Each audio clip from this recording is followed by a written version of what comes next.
Hi everyone, just wanted to show these off. There are a couple of packs I picked up made by Renendra. They're generic ruins. I'm going to try and use these to do some terrain. So I thought I'd just show them off and put them together before I start painting them and basing them. They were £4.50 from a local game shop in London. Very basic, just plastic. We'll get it out of the bag. No instructions or anything, but it looks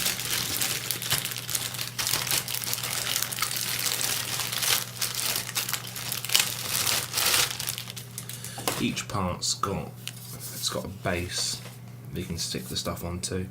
I'll probably use a separate base. I've got some plywood and MDF I can shape for it.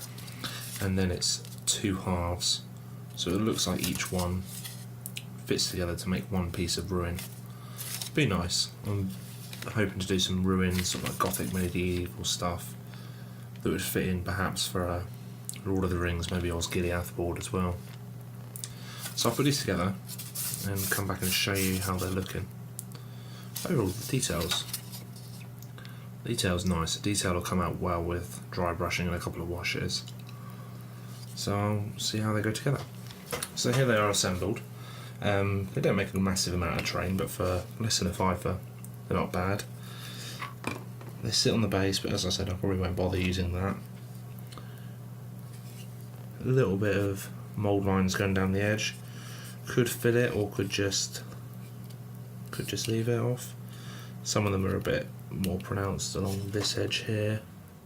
Of course, that's what it comes from being a two-piece. Get a couple of little extra parts of debris. So this one's meant to sit there. This, I suppose, is the missing part from that.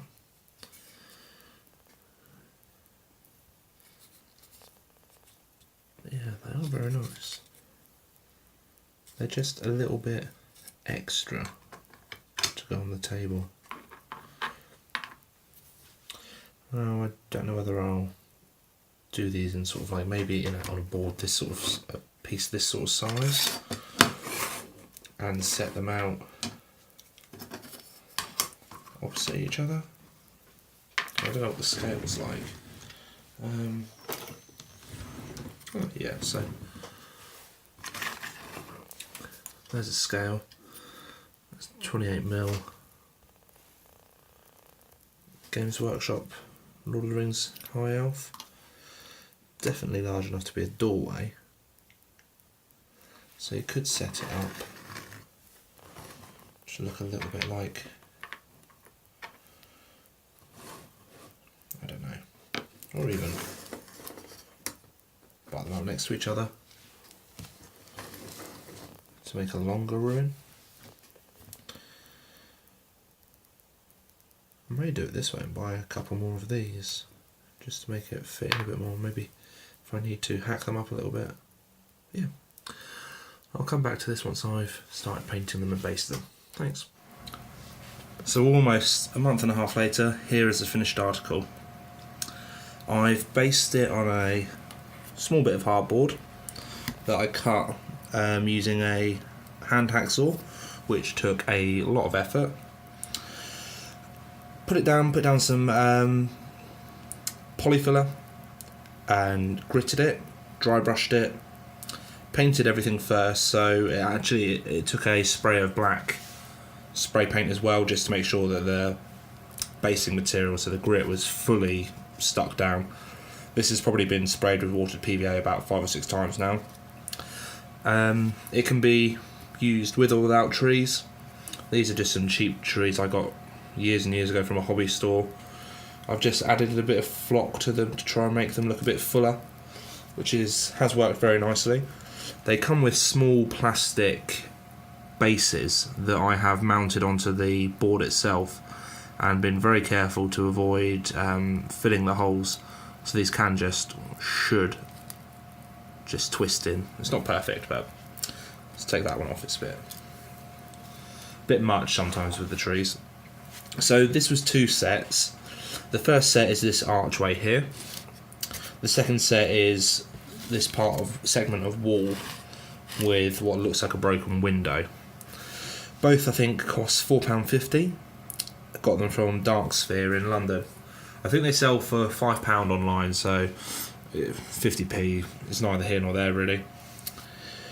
These bits here, so there's a bit of what looks like meant to be pillar and what's meant to be part of the top of the window. They're plastic as well. The rest of the bits that you can see on here, they're just bits of stone out of my garden. So to finish it off, after I gritted it, I flocked it, used a combination of bits and pieces I've got. I think there's coffee grounds on there.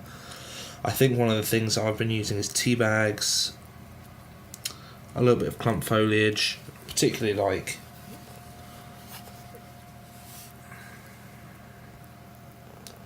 the clump foliage I've got going up the side here, making it look like it's growing up the wall.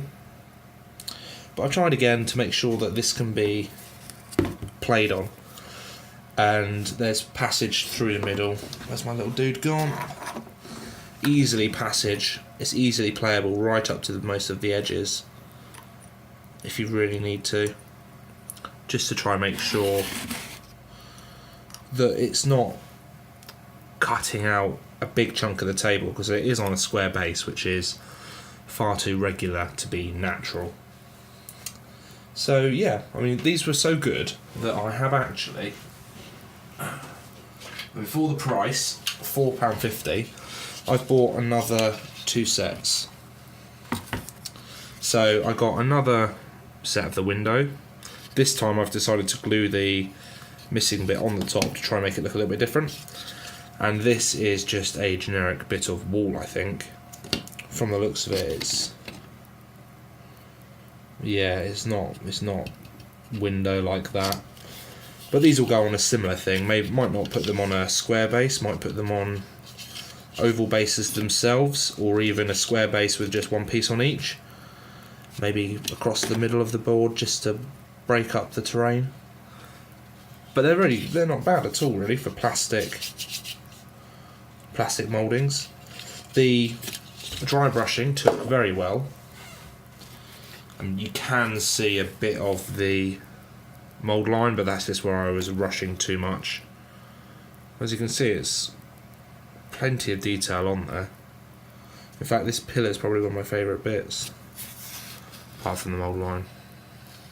But yeah, I apologise if the light's not great. I've got a new light in here, and it's not a daylight bulb, so it's kind of hit and miss whether it actually looks good. But thanks for watching it right the way through. I'd recommend these, they're really good.